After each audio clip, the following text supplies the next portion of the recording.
The GAA Hour with Colin Parkinson is brought to you by Paddy Power, home of the Money Back Special. And when I started running, I suppose I didn't stop, and when I got the chance to go, I said I should go, and so I opened up. We're only the small little fish out there, so we are, and we're trying hard to make it through. But it's hard to get the breaks when you're the smaller fish. Because I love this county so much, you know, and it's just, I'm delighted that the lads did it for the people of Waterford today, because like I'm heartbroken. To the GAA on a bank holiday Monday, and Conán is a little bit reeling here because Saturday night we had a hurling county final, then on Sunday first game we had another hurling county final, and then the third game was another hurling county final. So Conán is just completely in no man's land here on a Monday morning. I'm enjoying watching TJ Reid and the boys. TJ Reid selling dummies like they're going out of fashion. But I'm waiting for the Dublin final tonight. Hold off. Yeah, actually the Dublin final is the big one tonight. I'm looking forward to that. Are you going to go to that? Oh yeah. Up to Parnell Park, up to my local. Jeez, I didn't think about that, mate. No, but it's on television, right? Yeah. Okay. So there was no football on all weekend, and the one I really wanted to see was the Kerry County final, because that was the big one between Dr. Crokes and Dingle, and Dingle had beaten really impressive East Kerry in the semi-final. Dingle had a harder edge, in inverted commas. This year they're playing a sweeper, which is unusual, playing a more defensive style, giving long ball into Guinea. By my information is that the sweeper ended up coming back to haunt them yesterday in the game against Dr. Crokes, because all it did was free up Fionn Fitzgerald as the sweeper on the other side, who immediately went across and completely double-teamed Paul Guinea whenever he got the ball. Right. So when you've got a talismanic forward, see, Dr. Crokes have 6 brilliant forwards. Yeah. Dingle have one brilliant one. So why really it's hard for Dingle, you know, it's hard to, do you bring a sweeper back in front of the Tony Brosnan or David Shaw, who got 4 from play, and Dahi O'Leary, or do you not, and maybe let Paul Guinea outscore these 3 fellas? So that's the one. And by all accounts, I was talking to Mark O'Shea last night. He was on the way to Waterville, to Mick O'Dwyer. There's been a Mick O'Dwyer festival down in Waterville all weekend. Did you know that? A festival for Mick? Pretty much a Mick O'Dwyer festival, yeah. I didn't get invited myself now, but there was a few Laois players. Ian Fitzgerald, Darren Rooney, Aidan Fennelly were down there on Friday night. Ian Fitzgerald spoke down at it. So I was thinking, you know, this is just a nice night out for Mick, I think, to celebrate his career or whatever. And then I was talking to Mark O'Shea last night about the county final. And he says, I'm on the way to Waterville for Miko's thing. And I said, I thought that was Friday night. He says, it was a full weekend festival. It's Miko for you. Yeah. Go hard or go home. If any man deserves a weekend festival, it's Mick O'Dwyer. So there you go. He had a full weekend festival. So hope he enjoyed it. And loads of legends went, from Kerry legends to a few Laois legends, if we can call Laois footballers legends. Legends within Laois, not national legends. But anyways. But back to the sweeper debate. Like, do you not do anything against the Crokes forwards and just go man on man? That's the difficult thing. Like, maybe not play a full-time sweeper and give them it. Maybe just be drifting fellas back as the play goes. Maybe that's the answer. Or use your centre half back, you know, where you're not messing up your shape. Use your midfielder to drop centre back. Let your centre back drop, and then maybe not be totally. I think sometimes when you bring back a forward and make it obvious, it just gives the other team, you know what I mean, the obvious sweeper. You can use a sweeper without bringing back a forward. You know what I mean? We know that from talking about it all year. Gooch didn't start. Isn't that gas? Gooch won his 8th county title yesterday. He won his first one in 2000. Isn't that incredible? 18-year, and to have 8 county titles in Kerry now, where there's area teams and it's very competitive, it's a serious achievement. Himself and Owen Brosnan were there in 2000. Owen Brosnan came on as a sub as well. Still not having the Gooch as a sub. Now, unless his form has gone off a cliff, we don't know, which is fair enough, because we haven't seen enough, because he did miss a game that was on television, and then he came on in a game that was on television, and we didn't see. And David Shaw scored 4 from play. So, are they building for the future? And is this acceptable at club? And do we have it all wrong? It's Colin Cooper. We're not talking about anybody here, and it's not like in the last couple of years that he's been relying on his sharpness or his jinkiness, and he's not that player. He hasn't been for a while, but he's one of the smartest players in Ireland, one of the most creative, the best 2 feet in Ireland. He can play half forward. He can play off a big man full forward. He can play. He can play the whole game, right? You don't need him being at his athletic best. You just need him playing football. And I don't want to live in a world where Colin Cooper can't start for his club. Yeah, what age is he? 37 now. With Henry Shefflin coming up on the show next. Henry's 38 and he's no longer playing. He's manager now and he played up until last year. At what point you see Henry and Gooch would never been blessed with pace, so it's not like they've lost their pace, they've nothing left. They never traded under pace. So I still think Henry and Gooch, I think the skill levels these lads have to play till they're 45. I think so.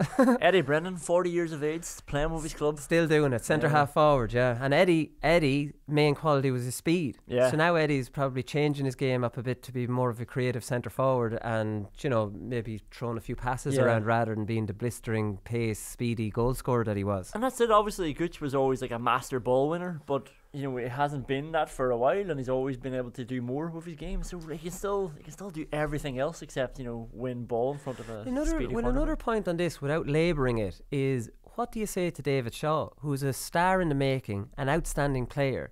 Do you say to him, "You're not ready," when he is ready? Do you know what I mean? It's not. It's probably not as easy and black and white as we're saying. And maybe I'd love to talk to Gooch and see how happy he is with this role. Like maybe Gooch is happy to take a step back and go, I'll have a chat. He's probably not. I don't know what I'm talking. I'm just, I'm playing devil's advocate with my own self here. But I'd love to talk to any player though who isn't happy that Colm Cooper's starting ahead of him, because that's some hell of a player. Well, that's the thing. That's a lot of pressure. And we mentioned this. Is Gavin O'Shea, the manager's son, is centre half forward, who's a very good player. But it just adds having Gooch on the bench adds pressure onto every single forward.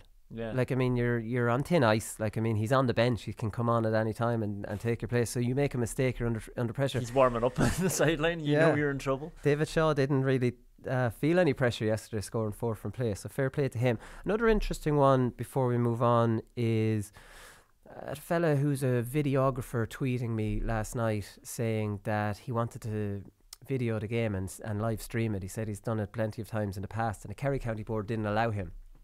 Now, very unusual that the most county boards, Laois, Armagh, Kerry, or Laois, Armagh, Mayo, loads of them, Wexford, we saw Matty Ford's performance, they all have their own county board TV now, so they're streaming their own county finals live on their website and charging you a subscription to watch it.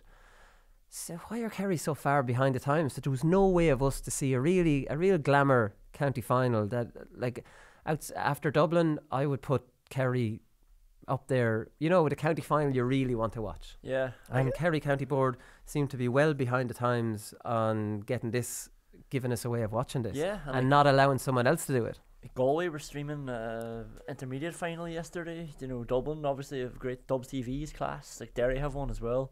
And not all of these are subscription based. Like they're just putting out these clips because they know there's players all over the country and wants to watch them. So yeah, I don't know why they're not showing it, because Kerry Championship is one of the ones with the biggest mystique around it. Unless they have Kerry TV in the pipelines and they're just kind of cutting out the fellas that used to do it before they start up themselves. But it wouldn't make too much sense for this year. Yeah, it's strange they're cutting out somebody and not doing it themselves then. Would you not just want the clips either way and promote your championship as the best in the country? Yeah. So it's 3 in a row for Dr. Crokes. Before we moved, they did a 4 in a row between 2010 and 2013. They have a complete domination on Kerry football. So, I think I was reading it took them 70 years between their 4th and their 5th, and now they've gotten up to 13 in the recent. Yeah, so they've done really well. All right, so the Galway Senior Football Championship final was on as well, Conán, and this was a advertisement for Stephen Poacher style of football. This was 7-all, which you wouldn't come to expect with Corofin, but Corofin were going for 6 in a row, and Mount Bellew, Moylock had to do something about it. So I wouldn't be too hard on them for this. They had to. Now they went to a serious extreme, dropping everybody in behind the 45. So Corofin struggled a lot. They only had 1 point on the board after 30 minutes. That was a punched effort by Kieran Malloy, their wing back. So to say Mount Bellew, Moylock tied them up would be an understatement. Then Barry McHugh. Now, Corofin only scored 6 points in 64 minutes. Barry McHugh puts Mount Bellew, Moylock 7-6 ahead after 64 minutes. Only 1 minute left on the clock. Now, you'd say there's no way back for Corofin here. So Mount Bellew go back inside the 45 and inexplicably leave Micheál Lundy completely free on the end line. You can take it up from there. Like I've been watching the video back. That's the only clip I've seen of the game. Yeah, and me it's like, too. I'm sick watching it. It's like, oh, how did this happen? Like, Yeah.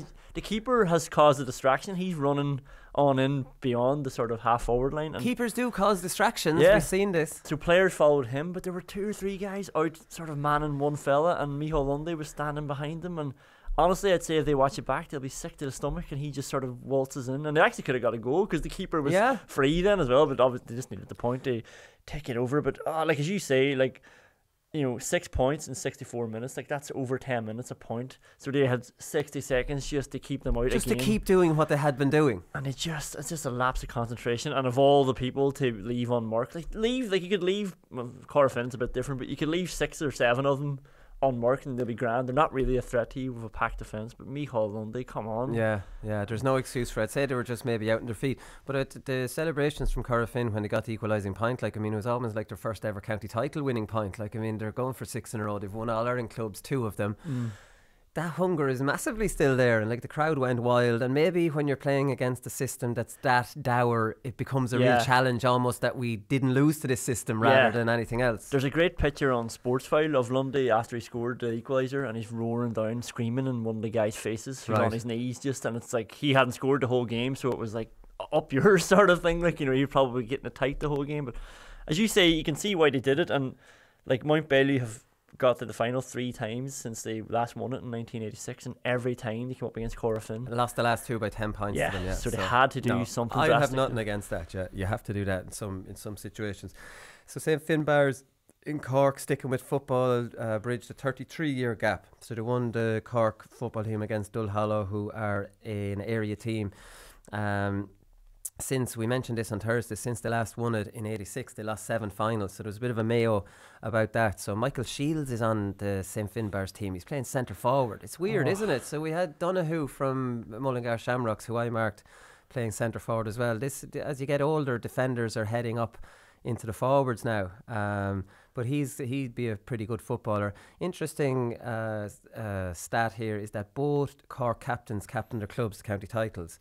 So Ian Maguire is the St Finbarrs captain, and he is the Cork captain, and Seamus Harnedy as well, Ian O'Kelly captain and Cork captain. So that's just something like that. So like, I mean, Ian Maguire obviously paid tribute to some of the warriors on the team that lost in 2009, 2010 and last year, like Michael Shields, the Ross O'Dwyers, the Robert O'Mahonys. I love the way people put "they" before Gaelic footballers' names. The Gooches and the Stars and the don't know why people do that. But Colin Parkinson.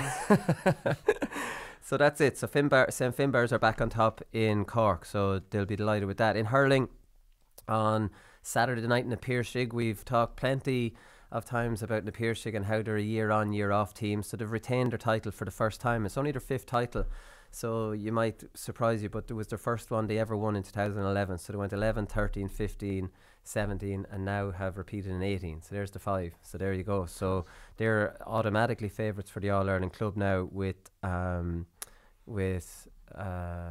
out. So they lost it. They got an unbelievable goal. I don't know if you saw this one. Peter Casey, who was in the news a lot this weekend, but this is the I saw him on the list and I thought, oh Jesus, what are we talking about? This is the hurling Peter Casey, not the Peter Casey that shocked the world with over 300,000 votes. This is Peter Casey, the Napiershig and Limerick corner forward. Jeez, it was like a soccer goal, Conán. I'm going to describe it to you here. It was absolutely, and hurling has just gone to the stage now where the skill levels have gone through the roof. It's incredible stuff. So he's coming down under the stand and he cuts in on the end line, pretty much like soccer. Looks up, sees David Dempsey sprinting down the centre of the goal. So he's hitting the 21, lobs across, just cross the ball. When do you ever see really a cross? David Dempsey jumps in the air, jumps up, smashes it down almost tennis style into the goals. On the run, never broke stride. That's unreal. Unbelievable. Like, I mean, it is. It's just, and Bennett Bridge got it. Bennett Bridge's second goal was an unbelievable goal as well. Just real kind of unique overhead flick, and had to adjust his body and all things like that. So that was unbelievable stuff. In the Piershig won in Limerick. Ballyboden, Dublin champions.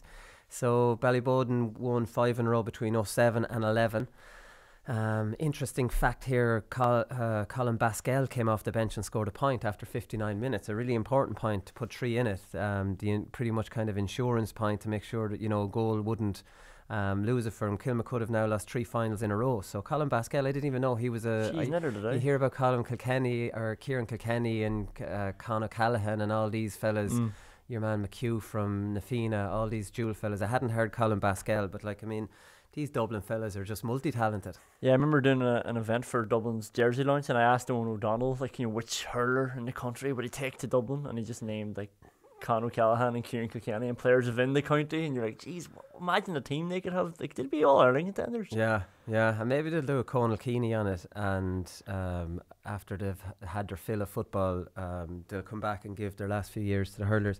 You'd like to see that. There was controversy in this game because Mark Howard made a sensational run in the first half, right? So he must have taken the ball from midfield and the whole thing opened up for him, and he played really well, and he is coming through on goals, and he brings it the whole way to inside the 21 into the 14, and the man following him makes a wild swipe across him, which is not the worst thing, but the goalkeeper Gary Maguire comes out with and leads with his foot and really just takes Mark Howard completely out of it. It was a straight red. Now, it all happened so fast. Howard got the shot off, but it was a straight red. I don't think there's anything could even question that this was a straight red. Owen O'Donnell was on the co-com with Oisin Langan, and he said that this would not be unusual for Gary Maguire to come out and do this. It was a brilliant, Owen O'Donnell, who was a current Dublin player, it was a brilliant piece of co-commentary. Like, he didn't pull any punches.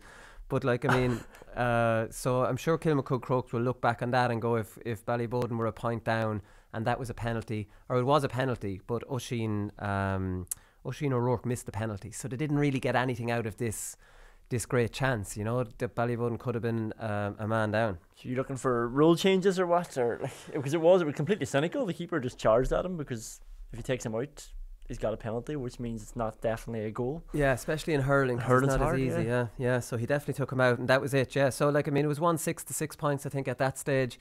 Kilmacud Crokes did go in ahead at half time. Ballyboden won it in the second half. Look, I don't want to take away from Ballyboden. They're back on top again. I think it was 2013 since the last time they won it, so I'm sure they won't worry. We might talk about Conal Keeney in the performance of the weekend. On provincial championships, so St. Pat's beat Rathnew on Saturday, and we all know about that. So like, I mean, they came back they scored the last 2 points of the game to win 10-8 against Rathnew, so it was a brilliant win. Now, I don't know what St. Pat's did. I'd imagine they went home in their tracksuits and got a bit of recovery in for the Leinster club. It's not like it was their first match in Leinster ever, or their first ever county title, so I'd say they probably went, I don't know, like, I mean, would they had a couple of points? It's hard to know. They came out against Road the next day anyways and went 3 points to 1 up inside 8 minutes, so they really put all their energy into that.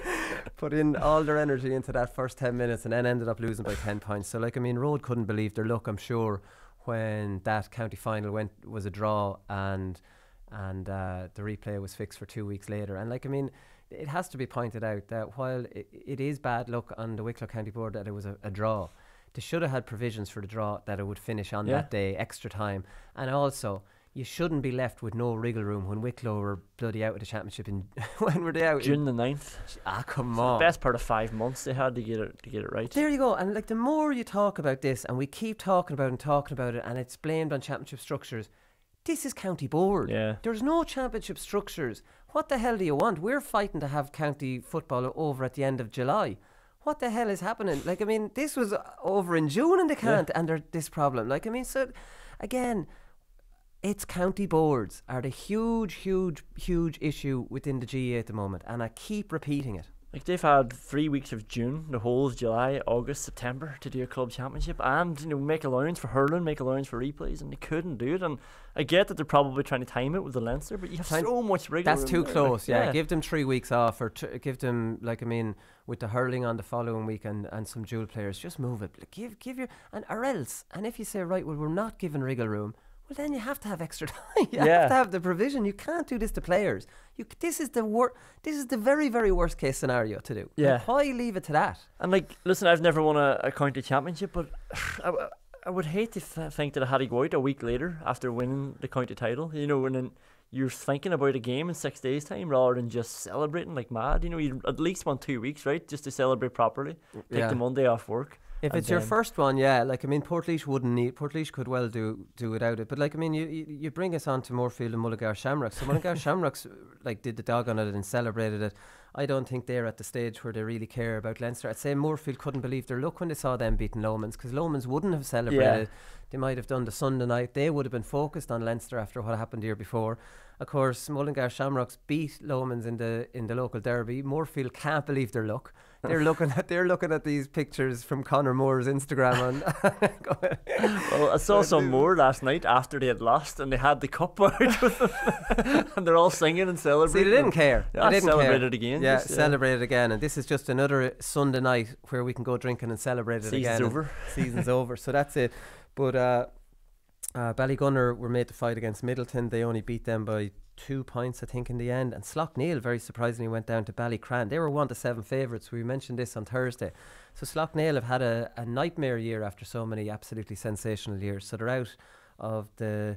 How many was that going for? Did they win 3 in a row in the hurling Ulsters? I'm not too sure. I thought it was 2, but 2 maybe. Yeah, like nightmare year, but they still won the Derry Club Championship in the hurling. In the hurling, yeah. I'd say they're happy to have a winter off for once. Like, you know, and a bit of change going on, obviously, with Mickey Moran leaving the football scene, and they'll be happy just to have a few months to themselves and get back to normality. Did you see the controversy about Sam Maguire going missing? Did you see this? So you didn't see this? No. Jeez, well, I should have mentioned it. Did you not look at my sheet here before we came on air? I just saw Peter Casey and freaked out.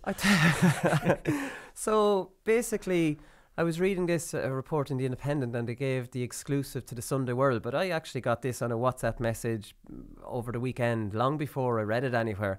So Dublin stars Brian Fenton, Brian Howard, Michael Fitzsimons, Conor Callaghan and Jim Gavin were over in the Mean Fiddler in New York, and they were obviously at some sounds like a start of a joke. Walked into a bar and they were out doing whatever function it was at anyways, and Sam was robbed. So there was on CCTV a fellow walking straight out the door of the Mean Fiddler with Sam, brings it back to a hotel room. So it's up on Snapchat then. These fellas, the one was speaking that I heard was a dub, and he spat into Sam Maguire. Oh, Jesus. A disgraceful, despicable act for anybody to do. But there was a couple more Snapchats, and they were drunk. Yeah. And they were Snapchatting the fact that they had Sam back in the hotel room. You couldn't make this stuff up. So like, I'd say poor Jim Gavin, like, I mean, they obviously, Alan Milton was saying, the Dublin team take the responsibility of having the Sam Maguire very, very seriously. And like, I mean, I'm just picturing Jim Gavin down in the Mean Fiddler and Sam's gone. Think of the brand he's trying to create, and these fellas have just lost.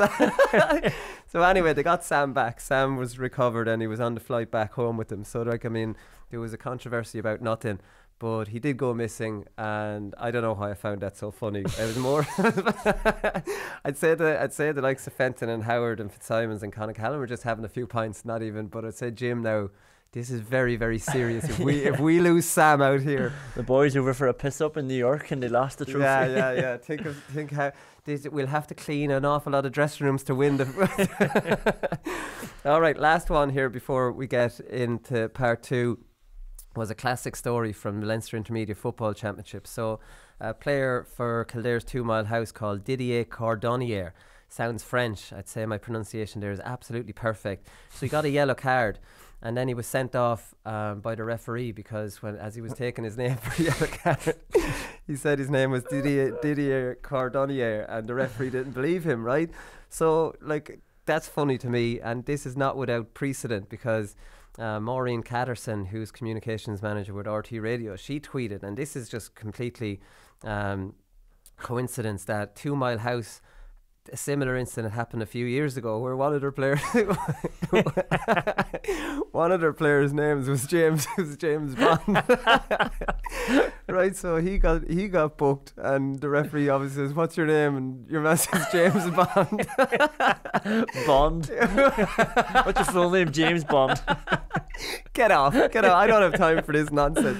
The sad thing about that is the ref has the team sheet in his back pocket there. So he could have double checked it. Well, he gets handed a copy beforehand. Exactly, because I was actually laughing on Twitter the other night about this because it happened to a friend of mine's brother. Now, my friend's name is Greg Ramsbottom, played for Laois underage and on the seniors for a while as well. And his brother's name is Bosco, so his name is Bosco Ramsbottom, right? So, like you can have Ramsbottom. Yeah. So Ramsbottom would be a common enough name in Laois. The great Sue Ramsbottom, brilliant ladies footballer in the late 90s, outstanding footballer actually. Sue Ramsbottom might be a relation, but his name is Bosco. His real name is Bosco, it's not a nickname. So Bosco Ramsbottom. So he was actually the same thing. So what's your name? Bosco Ramsbottom. So like, I mean, there was different people sending different anecdotes about referees, and another fella actually was funny. You see, you don't know how to believe this. We're taking Maureen Catterson and my example. These happened because we're journalists and we're like very, very trustworthy. But another fella on Twitter came back and said that once the referee forgot his yellow and red card, so he used yellow snack bar and a red Kit Kat bar.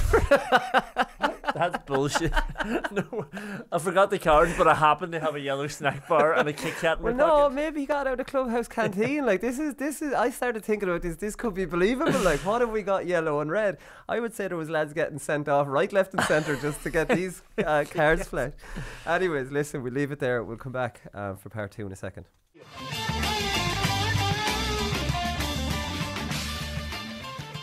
Alright, so Ballyhale Shamrocks are back to the top in Kilkenny. Hurling, and their manager, Kilkenny legend Henry Shefflin, is on the line now. Henry, congrats. I suppose 3 years without a title is a long time in Ballyhale in recent history. Yeah, well, whatever, about 3 years, it probably doesn't sound long to a lot of your listeners, but I think since we did 4 in a row, 6, 7, 8 and 9, since that period we've only won 2 county finals, so for the talent we probably had, it's probably not enough, so we're delighted to be back at the top of the pile, I suppose. Yeah, because you've 6 Kilkenny county titles in that period. You've 4 Leinsters and 3 All-Ireland. So you've really made the most out of your county titles. Yeah, I suppose, and when I started, I suppose we were intermediate column, so we the full circle. But to be fair, we've had some very, very talented players and just a great crop of players, I suppose. So to be fair, when you have that, I suppose you have to try and achieve all you can. So I suppose we have been lucky, and I think in the last few years, there's definitely been a lot of good teams here in Kilkenny, and the competition is very, very strong. But I think we probably should have won a bit more, and that bit of bite, that bit of hunger to get over the line probably wasn't as there as much as it should be in some of those years. But we're just delighted to be back there now again this year. So you've kind of gone through a bit of a transition period since you won it in 2014. So I was looking, there's only 6 of the team that started in 2014 there again now. So it's pretty much a completely new team. Is this a team you're expecting to come back up along? Well, no, we didn't, because at that stage, Colin, we're a rural club, so we didn't have, fabulous under 14, under 16 teams. We didn't have a big production like coming through, but we just happened to, 2 years ago, we won a minor county final. No one expected us to win it. We won an 21 county final last year. Again, no one expected us to win it. So, we'd 4 of those minors from 4 of the minors teams playing yesterday. So I said, it just happens that we get a couple of players and they just seem to be coming along, and you can just embed them. And then it's easy for those chaps to come in when you're playing alongside Nick Fennelly and Conán Fennelly and TJ Reid, Joey Holden. It just makes that transition a lot easier for them. Yeah, and it almost mirrors the Kilkenny senior hurling team, that a few new lads come in and they kind of ignite the old lads and kind of work off each other. Yeah, I suppose it does bring that bit of freshness. But, I suppose when we took over last year, and I knew there was potential in these chaps, but I suppose you still need, we have that quality. We have the teacher Reid, and if you have someone like that and you can get good players around them, it makes it a lot easier for everyone. Yeah, I saw you said before the game that you just told them to go out and express themselves pretty much. Like, there was no huge talk of tactics in the lead up to it. That you must have been delighted with how they did express themselves, because you had 10 different scorers. And in the first half you were sensational. Yeah, I think in the first half I was very happy. I think the second half, I suppose that's it, Colin. It's very simple, and it probably is not good for you that we're not talking tactics and men here, men there. We did a lot of work in that all during the year. And, I had very good trainers, and my brother Tommy and Richie O'Neill, and we did a lot of work on them. But I just felt last week we played the semi-final last week, and we were probably focused on too much on what we wanted to do, what we wanted. And I knew 7-day turnaround. I knew to just get out and just let themselves go and let themselves play, because, as I said earlier on, they have plenty talent. So it's just about expressing themselves, using the ball, head up. I thought in the semi-final they were just banging it anywhere, and they were panicking a little bit. And it's just, I suppose, in the big days, it's not to panic and just to use the ball. And I think in the first half they did that very, very well. And obviously, Bennettsbridge came back strong. They got a couple of goals in the second half, so we were hanging on a little bit at the end. But to be fair, I think that first half just got us over the line. Yeah, and I suppose you probably talked about that as well, that Bennettsbridge are so inexperienced that a good start is important, kind of knock that confidence or that idea that they had a chance kind of out of their heads. So, like, I mean, you're 1-5 to no score up. You couldn't have done that any better. Yeah, and that was it. And I think we played them in the league championship here in Kilkenny, and they started very, very well. They went 6 points to 1 up, and we couldn't peg them back, and they bet us by 4 points that day. So we knew that. But look, it's all talk. 7 days previous to that, we didn't play well. I knew the lads, no matter what it was it another match or another round of the championship, it didn't matter. I knew 7 days later they were going to go out and they were going to tear into it. TJ missed a lot of frees in the semi-final. I had no fear that the first one he got, it was about 70 yards out, bang over the bar. So, I think lads just want to get out and just express themselves. And I suppose the 7-day turnaround, it definitely told us come the end of the game, because we definitely were tiring. But I think at the start, that bit of hunger, that bit of freshness, that they wanted to just prove what they'd done 7 days before wasn't correct. So I think that obviously stood us in good stead as well. Yeah, I don't know if you've given this any thought or anything, but you're obviously manager this year. You played up until last year. I was watching a game and Bennettsbridge got it back to 3 points, and I was thinking, would Henry not just bring himself on there, give him a nice lift, give him a nice lift and... No, that'd be you thinking like that. You want to get in yourself. But would it not have crossed your mind to go player manager for a year even? Like, I mean, what age are you? 38? Like, it's not unbelievably old. It's not, Colin, but you know yourself, back when we were playing, you could probably do that. But it's just moved on such a level now.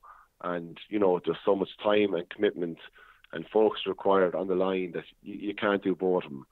And I was very happy to make that decision straight away that, look, if this is something I'm doing, that's it, I'm finished playing. And I think you have to put all your focus into managing the team and, trying to get the best from the lads. So absolutely, there was no way that at all. Right, okay. And what do you like on the line? Like, I mean, is it frustrating for you? Because you didn't really have any separation from playing, to management. You're coming straight into it. So, like, do you puck every ball with them, or do you try to stay calm, or like how do you?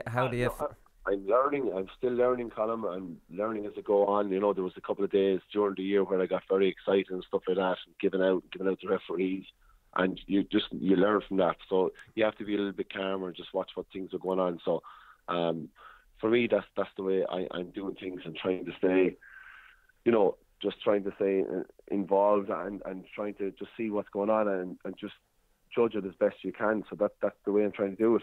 You have a whole new appreciation for Davy Fitz losing his mind on the sideline then. yeah, definitely so.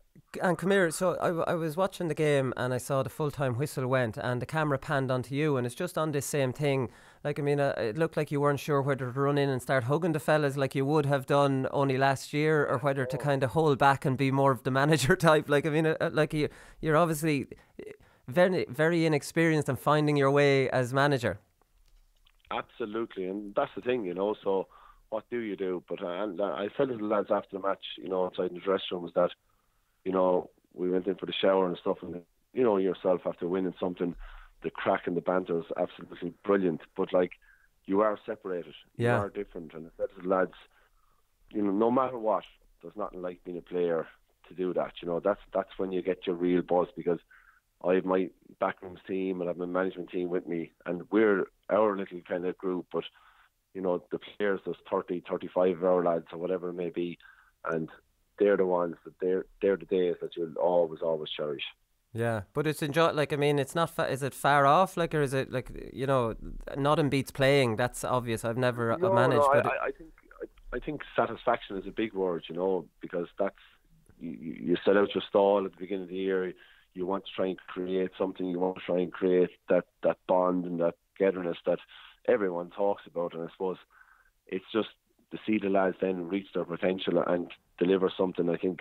And like, it's like everyone, like Venice Bridge this morning, I'm sure, and a lot of clubs all over the country, you know, there's great lads involved with all these teams, and you have a great team spirit. And I think if you can get that, well then, you know, if you can have the talent as well to go with it, it just makes it all the easier. And I suppose that was my job last year when I came in, was that I just felt that, you know, Colin and Andy had done a great job the previous 3 or 4 years they've been with us, and I suppose it was just trying to come on and build on that and get that bit of youth and talent into the team and that bit of freshness. And I suppose that's what a new manager does bring us. It brings that bit of freshness. Yeah. So is Brian Cody's stamp all over your management style? No, I wouldn't say so. Have I learned a lot from Colin? Absolutely, but I think you have to be yourself, and I suppose I would be similar in a lot of characteristics that Brian would have and myself. So you know, there would be a lot of similarities there, but I think you have to be yourself at the end of the day. Yeah, no, definitely. And like, well, do you keep the whistle in your pocket for the A versus Bs? We wouldn't be very, but no, it's fair. I think we divvy that out between ourselves. So, you know, and as I said, you do learn a lot from great managers like that. And, you know, I've learned a lot from Brian over the years. So it's been brilliant to work under himself. But I'm still very much finding myself, Colin, at that. You know, it's been a wonderful year. Obviously, we couldn't have asked for more, but and I couldn't ask more from the players themselves. They gave it everything all year. Yeah, and I'm sure, like, I mean, Brian Cody, obviously a big influence on you, but your brother Tommy, like, he was over Carrickshock. I interviewed him a couple of years ago and they won the intermediate All-Ireland. Even like the nuts and bolts of like the everyday on the ground managing a club, he'd be a huge help to you as well, because I often think to myself, if you were to go in and manage a club, geez, when you've no experience, there's so much you need to learn. Like, I mean, and having someone who's made, you know, mistakes and did things right to help you along. That was my first phone call, Colin, because I knew I couldn't. You know, there's no way I could do it, you know, without, because my idea would have been to go off somewhere and, you know, get a bit of experience, do a little bit of coaching and kind of build yourself up. And it just so happened that the lads were leaving last year, and, you know, there was a little bit of, like any club, there was a little bit of friction going on between, a bit of politics going on, and they wanted someone to come in, and I just felt it was the right opportunity to come in because there was that young talent coming through. So my first phone call when I got the call was to Tommy, and, you know, without him we wouldn't have been where we are. And you said that bit of experience, that bit of knowledge, and he's been there and through it all before, and you just need that, you know. Yeah, no, I suppose that's important enough. So there's Eddie Brennan, there's yourself, there's David Herity, there's Michael Kavanagh and Martin Comerford are in with Meath. There's a whole load of the Brian Cody stable of managers, a bit like Alex Ferguson with the Manchester United lads. You're all coming out, but none of you are going to get the top job because Cody has it. No, absolutely not. Absolutely not.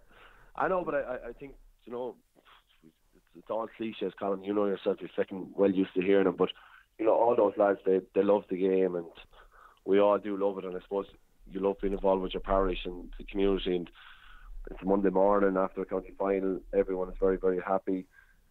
I got a lovely photo last night with my two youngest children sitting in bar stools. Now, they weren't drinking alcohol, but they were up the bar stools. My mother was there and myself. So, you know, that's what it's about. I suppose you would just love, I know there's been a lot of controversy the last few weeks about fighting at club games and stuff like that, but you would love for every club to experience that winning feeling, because it's brilliant for the community. Absolutely brilliant. Yeah, no, exactly. So, like, I mean, it sounds like it wasn't really your plan to go straight into management. Like, you have 5 children. I don't know where you find the time to go straight back into management. But, like, I mean, the opportunity came up, and instead of maybe doing a bit of part-time coaching, you're just straight in there now, Henry, and there's no turning back now. You have a county title straight away. No. I don't know about turning back, but, like, to be fair, the great thing about it was that my children were able to come down to the field with me. Yeah, so is that your daughter that ran on straight after it, was it? Yeah, she's hugging my hand here at the moment. She's getting delighted with herself. She's in the papers this morning. So, but, like, you know, you could have went off coaching somewhere. You could have went off to some of the other counties, and you'd be leaving here at maybe 6 o'clock in the evening. You know, at the moment, I can sit down to train there at 7 o'clock.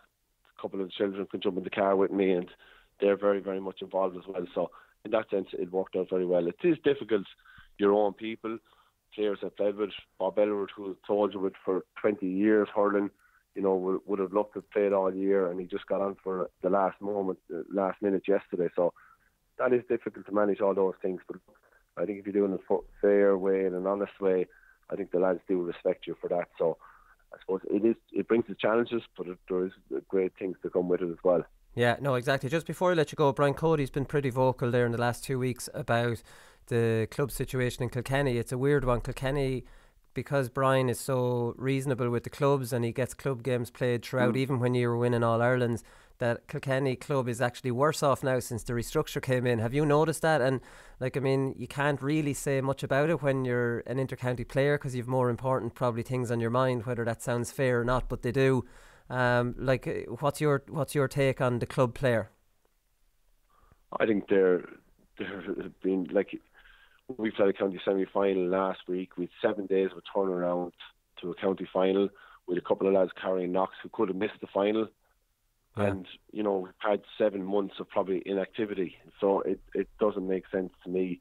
It is very, very difficult. I suppose, 2 of us have experience in the county. We know the way it goes, and you come back to your club then, and I suppose it's the club players are the really ones that are suffering, So there's no doubt about it that they do need to do something about it, I don't think, we've been very, very fortunate this year with the weather. I don't think we've actually had a wet day in the club championship, but I don't think when summer months there's no one playing in the field when you'd love to be down hurling and expressing yourself. I think it's just not right for the club players themselves. So, and whatever there may be, and it's not an easy fix, but I think we need to just look at something and just have a right structure in place that everyone knows exactly what's taking place. And I think they are coming to that point now. Yeah, no, they definitely are. Before I let you go, you can't have many regrets from your career. You've 10 All-Irelands. We know everything that you won, even with your club. Is one regret not taking part in that GAA Jackass and getting the chance to hit me with a sliotar? I fucking tell you, I was thinking of this morning when you were going to ring me. I tell you, a lot of people would have been happy if I took that ball and fucking slammed it. You should have. I'd say you'll regret it. Michael Dignan would have paid money to get a chance to do something like that.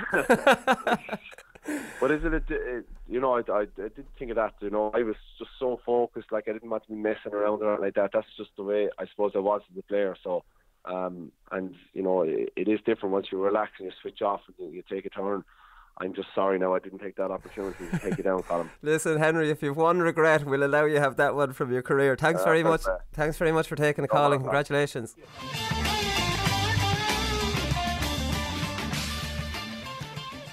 So there you go, Conán. There you go. Henry Shefflin doesn't have many regrets, but and have to be fair to Henry, and even his explanation there that he took hurling so seriously. He was just focused the week of a match and didn't really kind of want to kind of do that.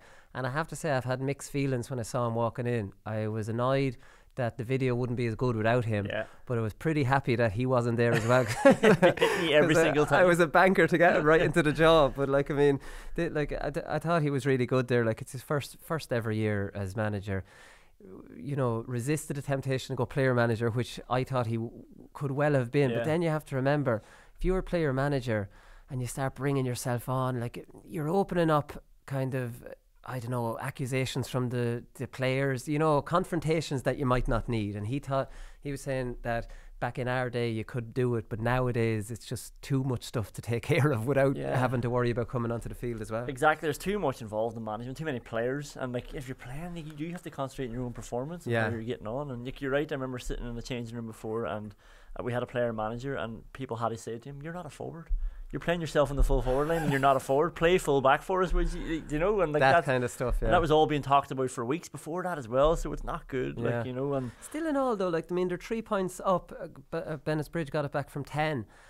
I'd say a lot of the players on the field wouldn't have minded seeing Henry trot out towards the midfield and get on a ball or two and just calm things down. You know what I mean? But then again, you're not to know that this actual 3 minutes at the end of a county final might be important at the start of the year. I was just excited thinking, Henry Shefflin is a manager and that's it. He's not a player manager, there's nothing in between, he's just a manager, and first year, first titles, this could be the start of a great career. 1-5 as a player, but now it's straight away 1 from 1 as a manager. And I'd say it's probably just as, if not more, fulfilling doing it as a manager. He said, yeah, but he said it's more satisfying as in an accomplishment, but it's not the same thrill. Do you know what I mean? You probably feel like that's great, that what we worked on work. You know, you feel that kind of, sense of job well done rather than the euphoria of the final whistle going and you jumping around kind of celebrate. I definitely thought it was interesting, like, because he's playing last year. So now today, right? So he's going in to meet all the lads today. I always remember managers always came in that bit later. Like, we'd come into the pub at 11 o'clock straight. The minute would be the minute you'd wake up, you'd be trying to get your way in, ringing around. Manager never would be in there. So the manager might arrive in maybe 5 or 6, everyone belubas, and he'd sit across over at the bar, and different lads would go over and back, and you'd have your one-on-ones with them and stuff like that. And this was loads of different managers. The management team would sit with themselves. The manager never sit in kind of the middle of us and sing songs and stuff, maybe later on that night, but I always remember there being a clear separation. Yeah. And that must be difficult for Henry today, going in there knowing last year I was down there and this year now I might have to step back a little bit. You know what I mean? It's just... Yeah, and like, you can't really be, as much as we're all the club men and stuff, you can't really be their pals as much, because you're going to have to make big decisions. Like, you're going to have to drop your Colin Parkinsons and the like, you know. Yeah, that'll cause a lot of trouble if you do that. I'd say those one-on-ones would be interesting after county-finals. But that's it, so there's a whole other dynamic. So it's great to see Henry in management, and like I was saying to him, Eddie Brennan, David Herity, Michael Cavan and Martin Comerford, there's a good few of those, Brian Cody, brilliant, exceptional team of All-Ireland winners moving into management. And again, they're having to manage clubs and other counties, Kildare, Meath and Leash. They're doing the tour of Leinster. We're all benefiting from Brian Cody being in the job for as long as he has. All right, up next, we'll do Performance of the Weekend.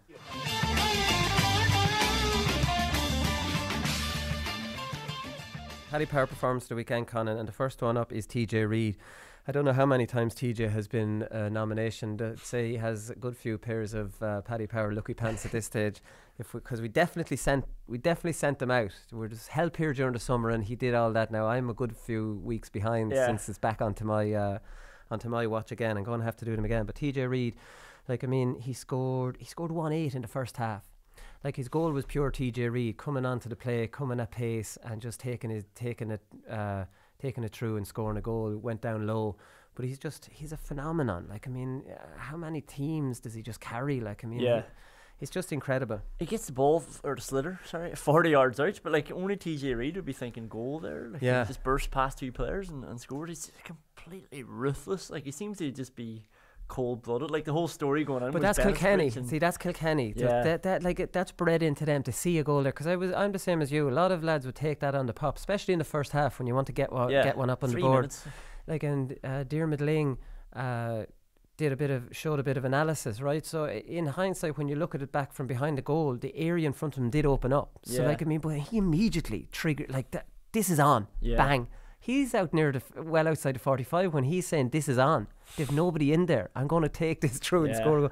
Like, in 3 minutes into a county final, going for the jugular and completely putting it out of Bennett's Bridge, who are an up and coming team. I guarantee you, like I said to Henry, Ballyhale would talk about, lads, we can't give these lads confidence. They get any sort of a start. That's their tails up. Let's put it out of their heads. And they did put it out of their heads. Now, in fairness, Bennett's Bridge came back well.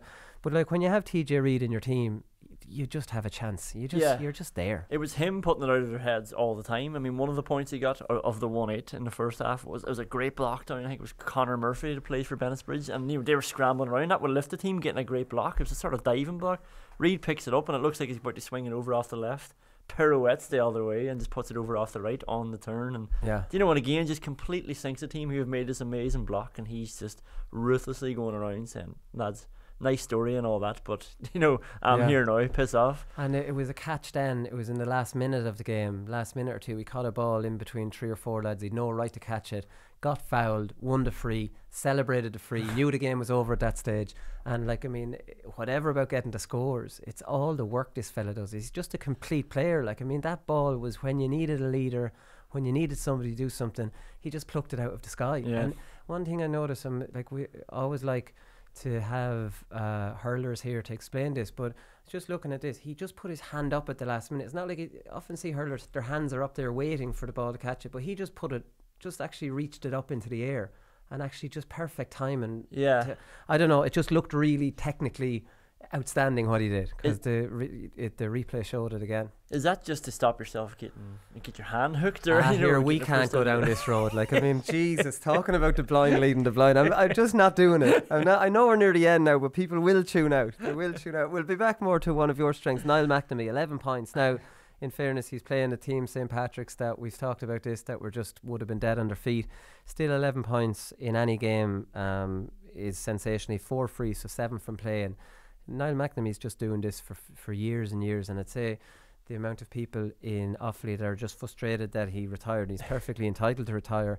But when you had him and young Keane Johnson in a 2-man full forward line for Offaly, like, I mean, that's Division 2, Division 1 standard now. Offaly are not that standard, but like, I mean, it's just very frustrating that they don't have him at the same time as they have Johnson. Yeah, it's going to be very annoying for McNamee, though, every time he posts scores like that, 11 points, that every time it's going to be, why doesn't he play for Offaly? I wonder, is John Maughan on to him? Like, I mean, because we talked to Stephen Wallace and he got on to him, and John Maughan might have that bit of star quality enough to get McNamee back into the mix. Yeah, come out for the championship even, or end of the league, or do the Gooch rule, come off the bench, or whatever. Like, I don't, like, there's no way you can manage Offaly and not be camping outside his door. Oh, you're going back out. Oh, absolutely. Absolutely. I'd actually go so far as to say that if I was sounded out for the Offaly job, I would ring Niall McNamee before he even took the job. Yeah. And if he doesn't want to, I go, I don't think it's for me right now. But like, do you know when you talk about, say, Tyrone, and they're missing those forwards, and you chat to boys like Brian McGuigan and ask them, is there anybody else playing club football? And they're like, no, that's the best of them. But here's the best player in the county who's not out with the so you're never going to get away from it. He's not going to, and a manager won't be able to let it go. Division 2 All-Ireland Championship might get him back in the mix. Paraded down the streets of Tullamore on an open-top bus with a Division 2 All-Star and a holiday to Dubai or wherever you want to go at the end of it.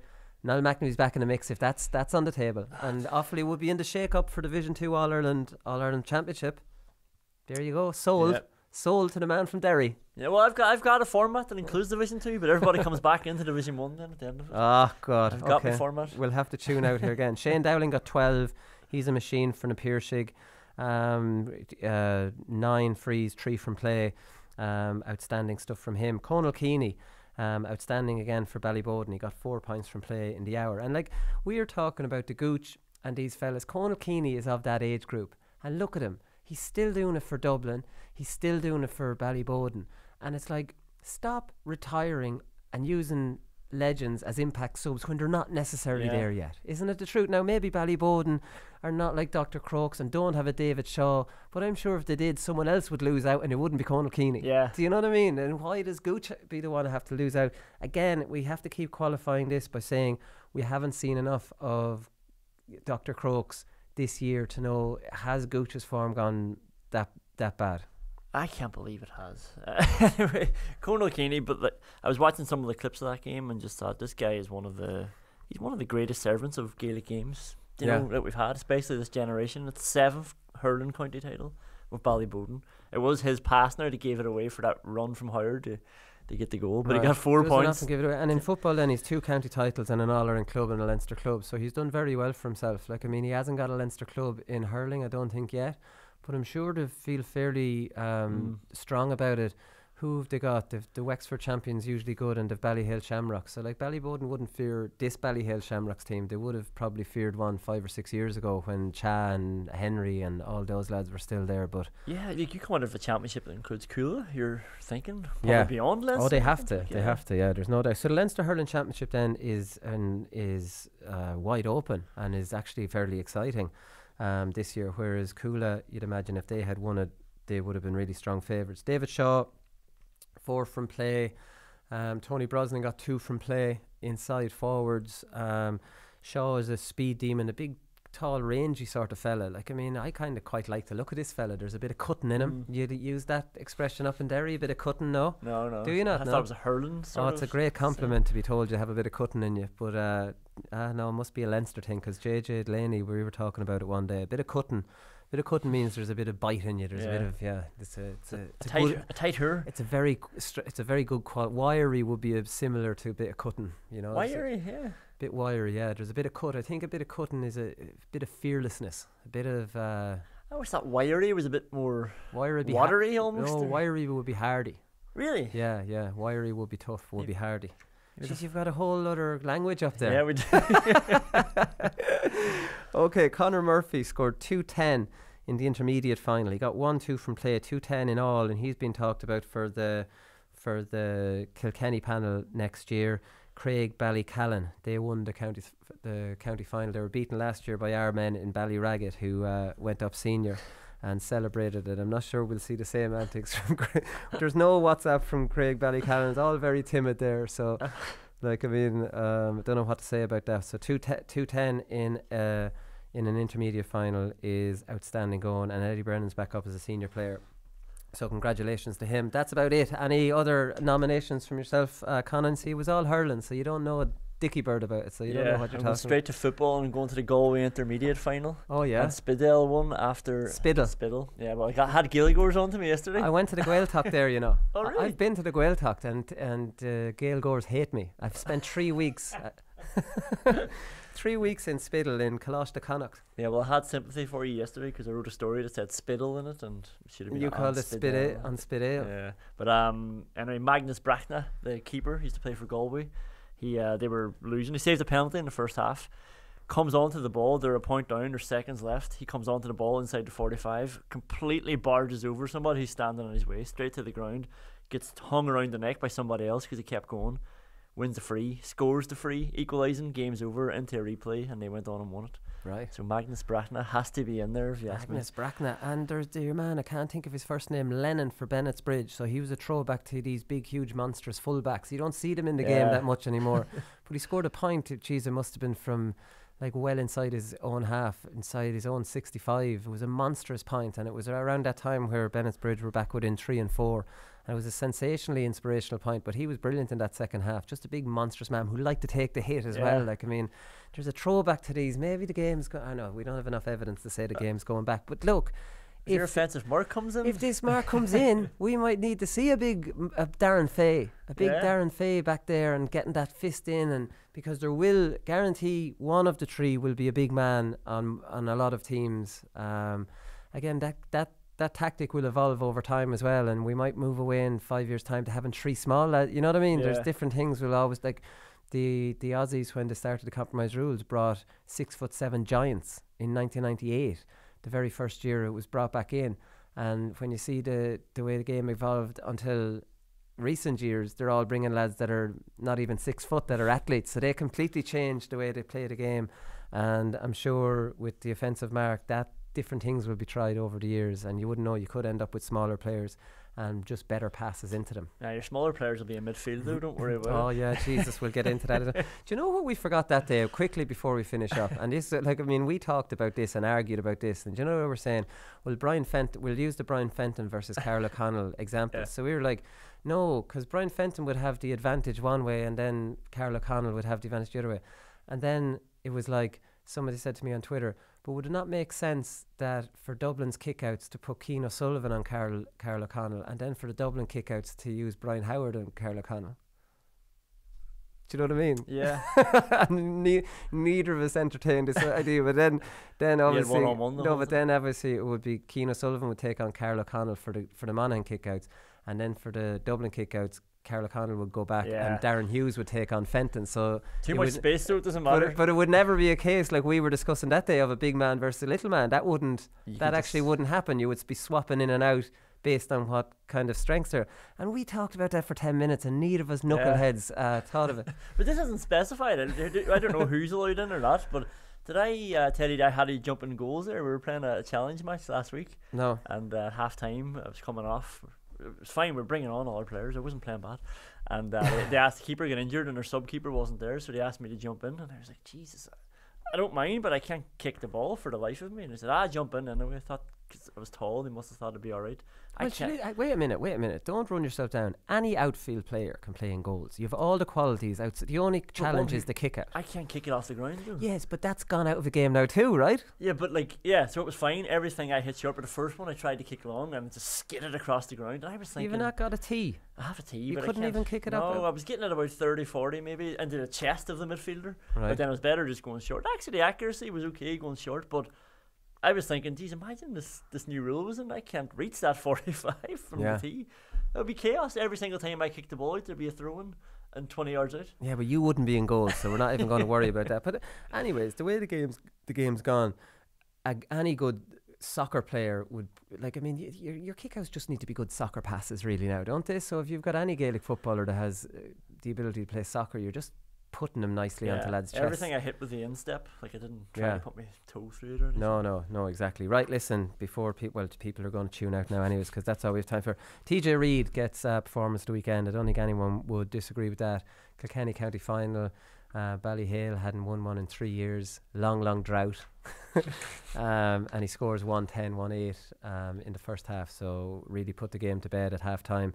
So congratulations to him. We'll be back on Thursday with another show again. We talk to you then. Good luck.